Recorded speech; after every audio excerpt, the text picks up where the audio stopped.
What's up guys, NepentheZ here and welcome back to another episode of The Road to Glory, where today we are going to be taking a look at my Rivals gameplay, or at least most of it from yesterday, leading up to the Rivals rewards later on today. Before we get into talking about the game, the gameplay, the team, and your comments, of course, from yesterday, if you guys are enjoying the content here on the channel and you wouldn't mind dropping a thumbs up, it would be very much appreciated. If you are new, feel free to subscribe. And if you have the means for me, guys, just drop a comment in the comment section, leave a like, leave a comment that says leave a like, and drop a like on the comment that says leave a like. The YouTube algorithm now, over the last few months, has very much adopted a Twitter-esque algorithm of how it works. And so the more engagement you get, the more opportunity people have to see your videos, and so I'd really appreciate it if you could. No stress if not. Now then, what do we have here today? Well, we have the team that we built yesterday with all of those Enforcer players. Obviously, I had Morgan Rogers, Semenyo, Ibabo, and Bonmati in midfield, Charboom and Mateta up front, and then the back line that we had. This team didn't last long, right? I changed it very, very quickly, and that is because, first and foremost, regardless of Enforcer, Semenyo is just terrible. Morgan Rogers is okay, but wasn't exactly what I wanted, and just had moments where I was like, oh damn, he feels good, but then also had a lot of moments where I was like, nah, he's terrible. So I eventually changed through the team. And I want to just talk a little bit about, before I get to your comments, my experience on the game. I have literally just finished recording this video, guys. This is, what, 17 minutes of gameplay. And just as I got to the end, I got a little pop-up that said OBS had crashed. So that was really frustrating. So I'm going to try and say it all again, the same way I said it the first time, but better. I don't know. So maybe you'll just get a better video off of it. I don't know. But yeah, my experience here in Rivals was a really interesting one, because I won the first few games. I got some points nice and easy. I got a few of those like boosts that moved me further up, and I actually got to a point after these first 3 games or 4 games that you see where I was almost in Division 2, and I was like, damn, that was quick. But then I started losing, and I was playing on stream and I had some head loss, you know, just fully got in my own head, and off the back of that I was like, I just lost like 5 or 6 games in a row.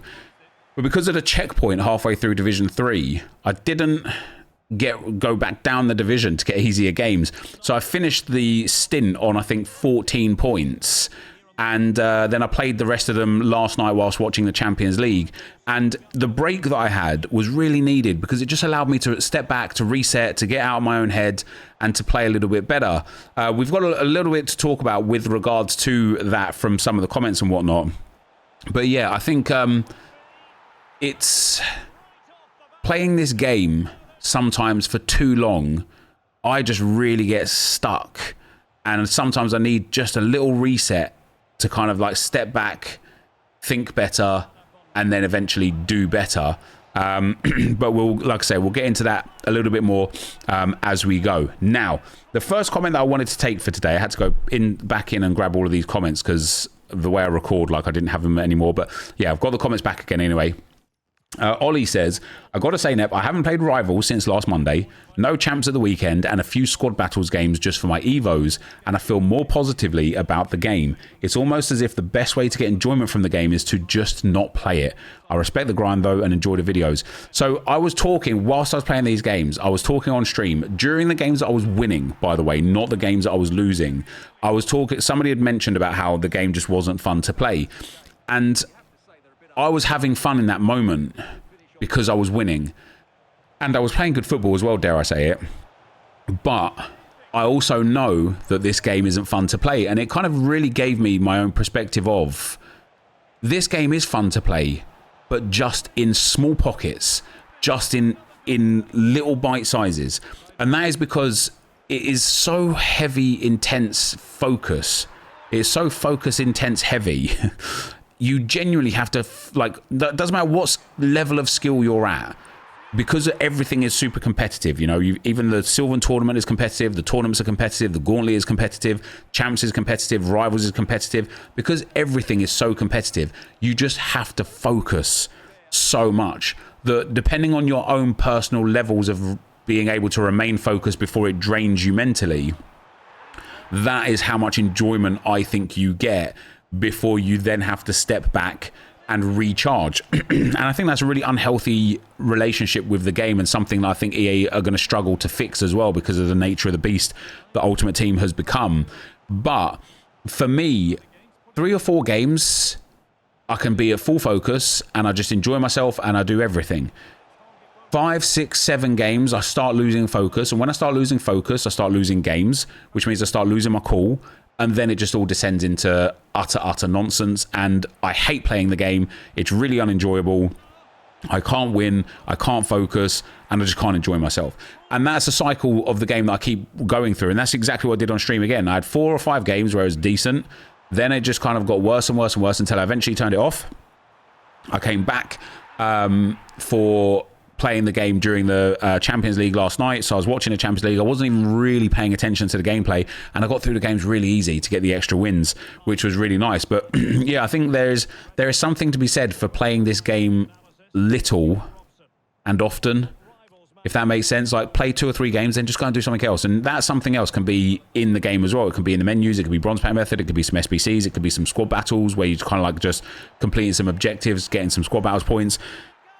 But like, playing it little and often, I think, will give you the best experience of this game. Now, we had a comment from Chubbs Warfare.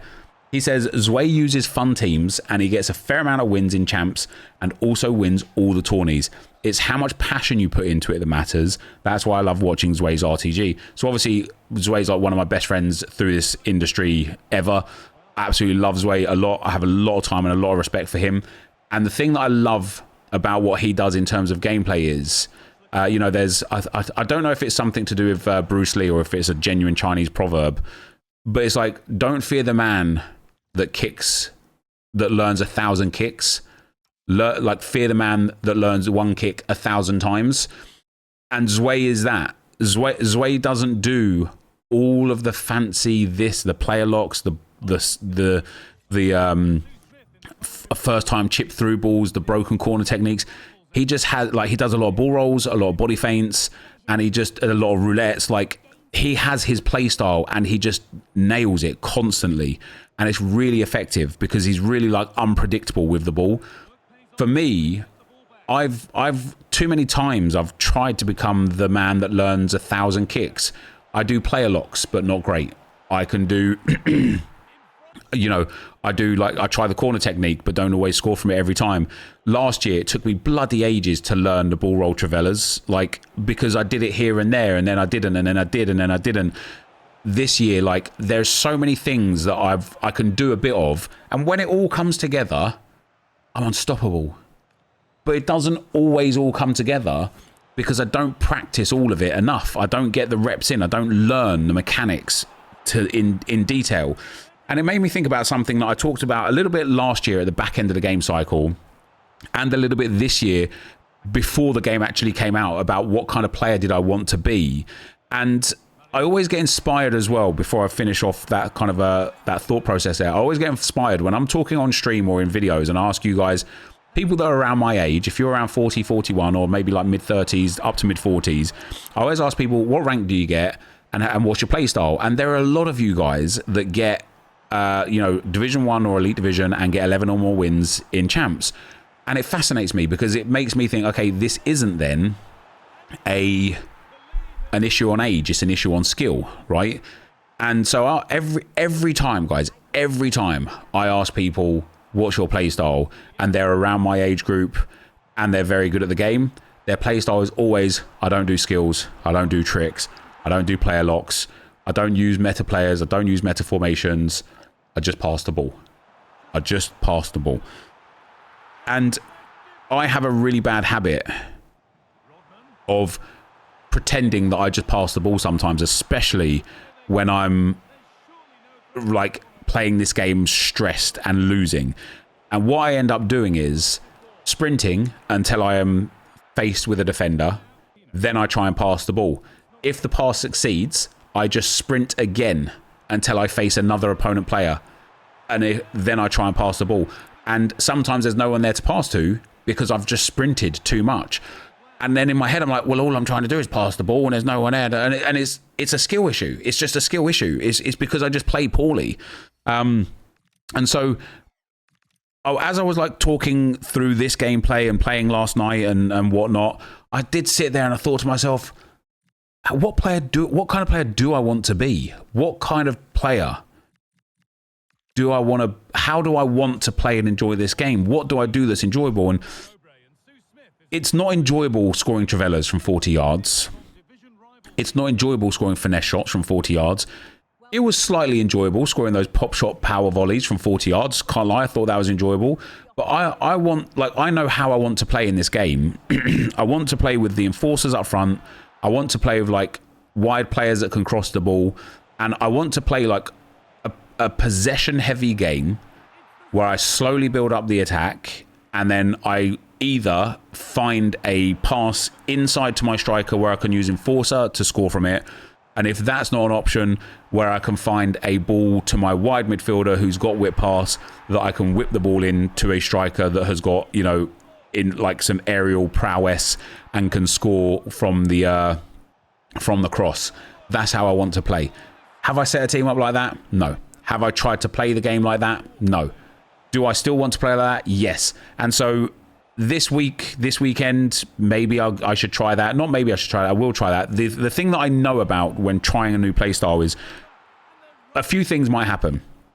One of the first things that might happen is I'm just going to lose a lot, right? We're going to be going through the fire to try and learn this brand new playstyle, and it's going to be really challenging to learn an entire new playstyle without falling back into the bad habits. But number two that's going to happen as well is I'm going to like I'm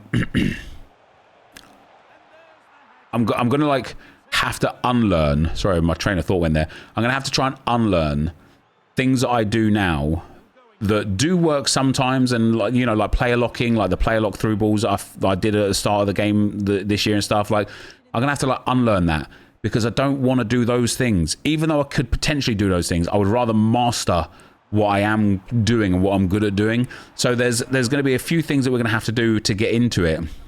But I really am like, I genuinely sit there and think, if I learned how to almost play basic, like really learn how to play basic, I could use any player and be successful with them, because it would then be irrelevant if I just learned. And and that's my problem. I'm just not learning the game. Anyway, as we move on, Asfield says, would be nice if some tournaments and live events could be played against AI with less rewards for people that don't want to sweat it out. Absolutely. I genuinely can't believe EA haven't introduced like an AI tournament so far, because that would be a bit more casual gaming, wouldn't it? And I don't know why they haven't done it. I think they should do it. I think it would be brilliant for them to do. Matt says, I've not been playing loads at all, but I seem to get through all the objectives and still get everything done. I just think that they need to add a lot more content to work towards in the game. So I will never be the sort of person that says no to more content.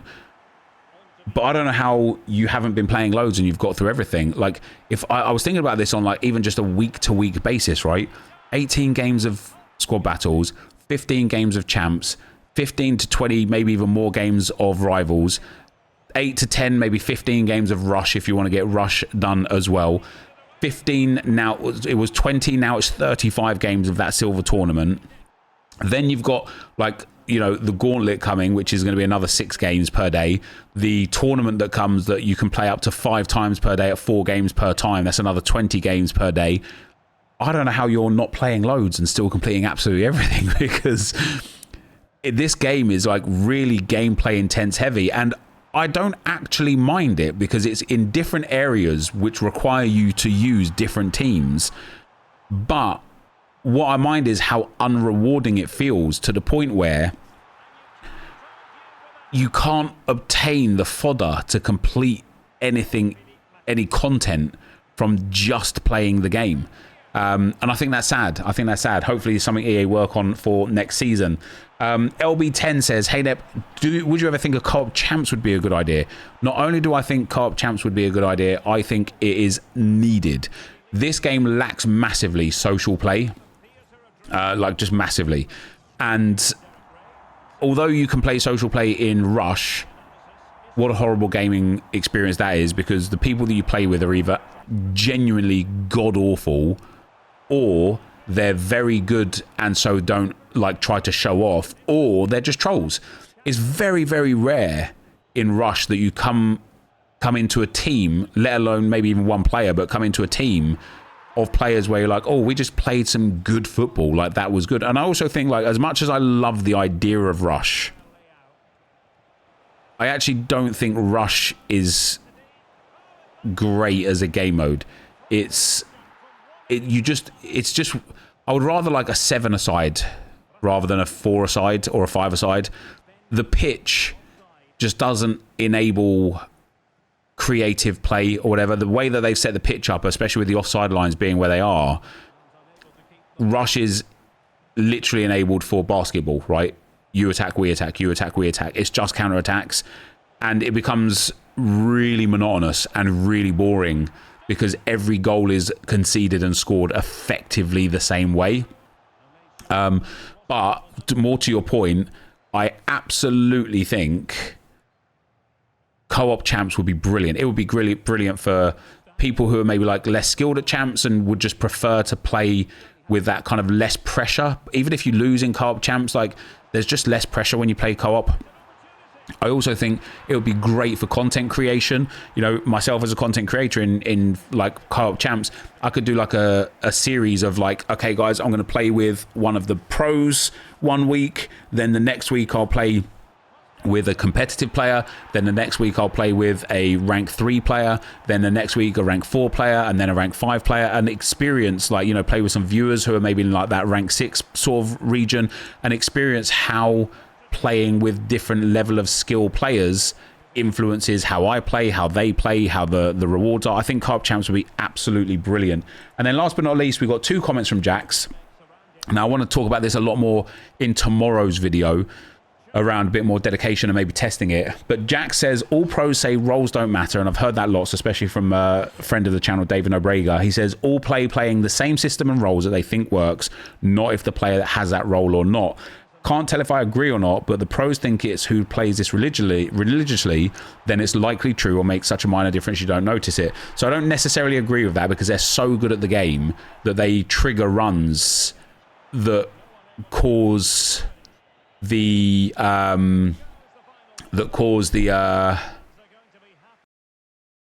roles to be like rather irrelevant sometimes. But you also go on to say, and we're just going to go on to, as the gameplay has finished there, we're just going to go on to my actual game to kind of talk about this a little bit as well. He also goes on to say in another comment, I also think we also care too much about chemistry. It used to be team chem made a difference. The fact is now individual chem. As long as I'm happy with the stats they have, then play them on one chem, etc. I absolutely agree with that.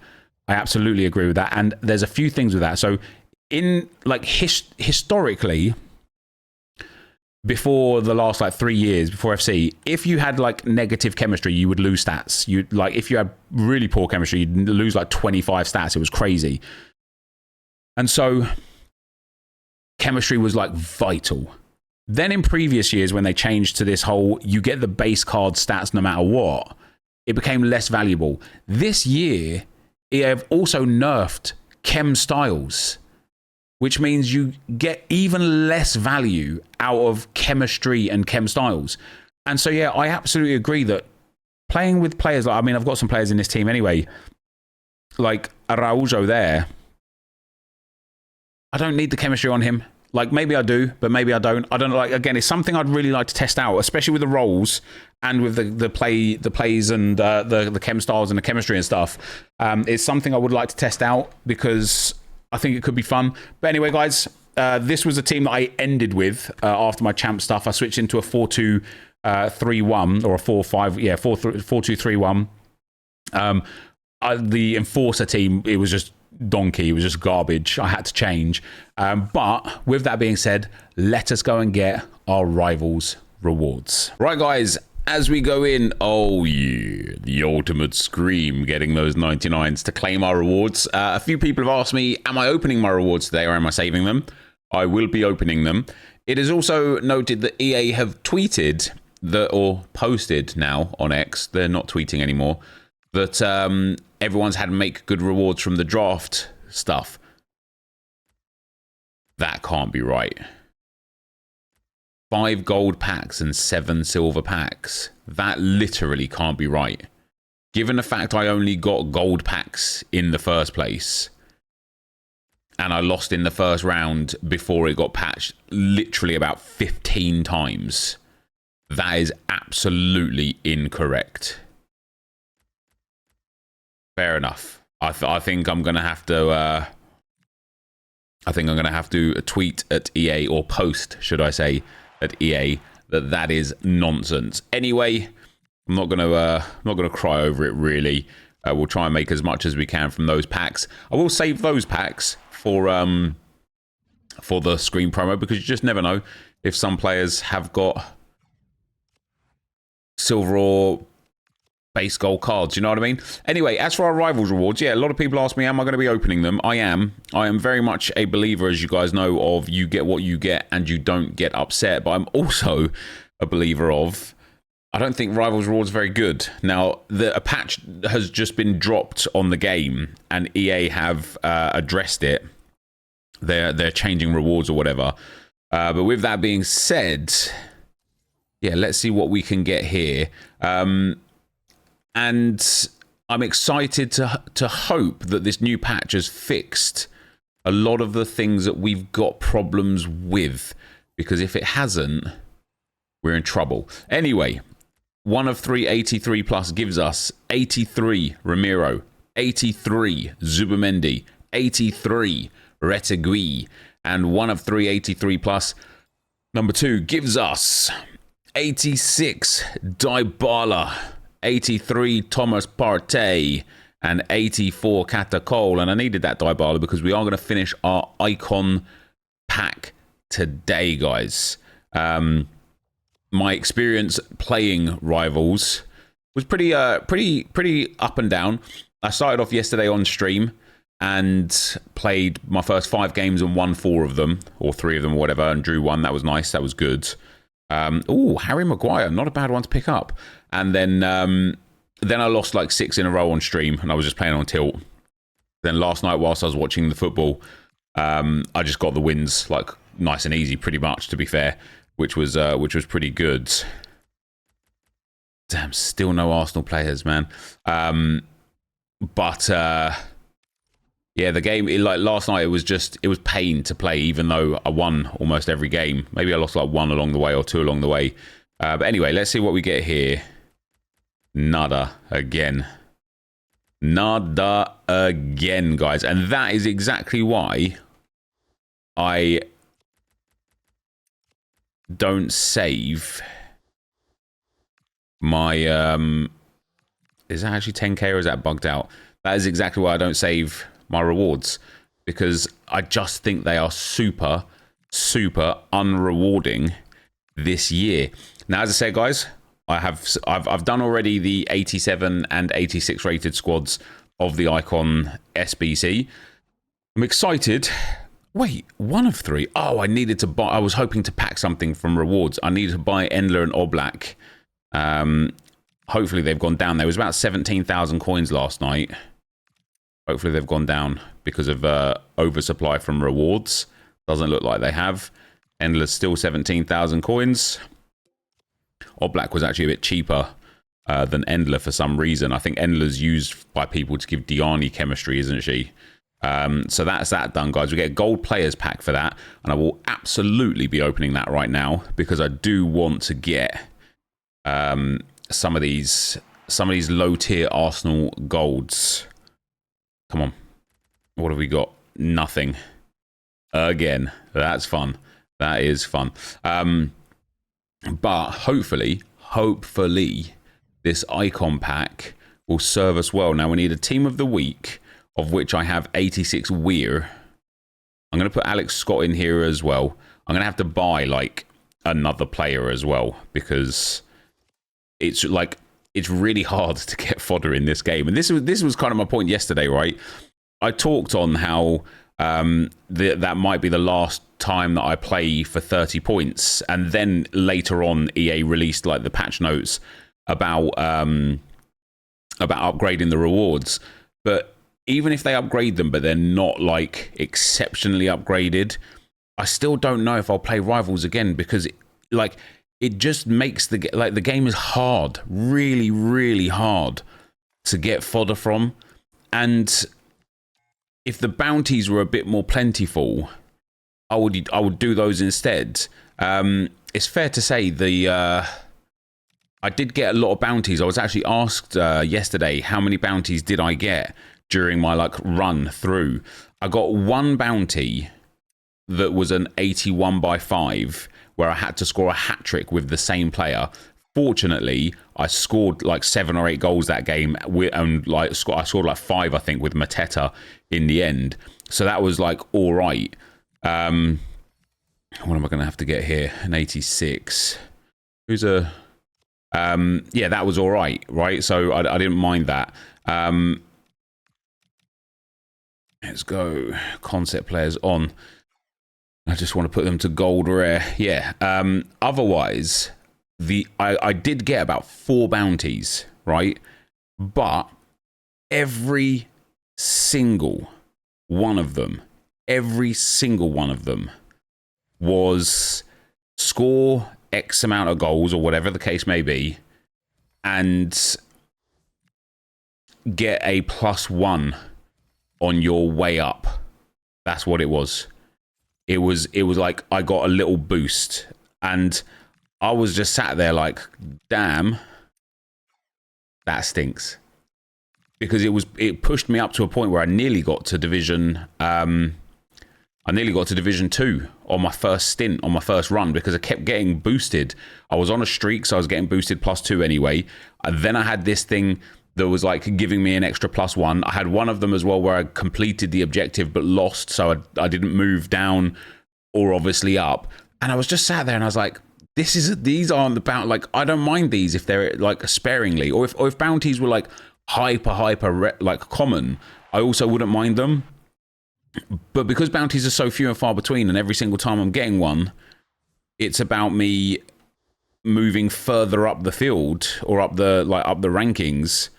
It just wasn't what I was looking for. Anyway, still no Kepa, which is a bit of a shame. Let's hit this icon pack, guys. There's obviously a few Arsenal icons I wouldn't mind. There's not too many icons I actually am desperate for. We do get a walkout, which is a promising start. It's a left back. It's going to be Ashley Cole. That I am very, very pleased with. I haven't actually taken a look at his card yet this year. Maybe I'm not pleased with it. Maybe he looks terrible. Okay, no, he's like a 300k icon. That's not bad. That's not bad. He's only 3-star, 2-star. He's got decent defending, decent physical, good stam. And then he's got jockey plus, block, tech, quick step, slide tackle, and whip pass.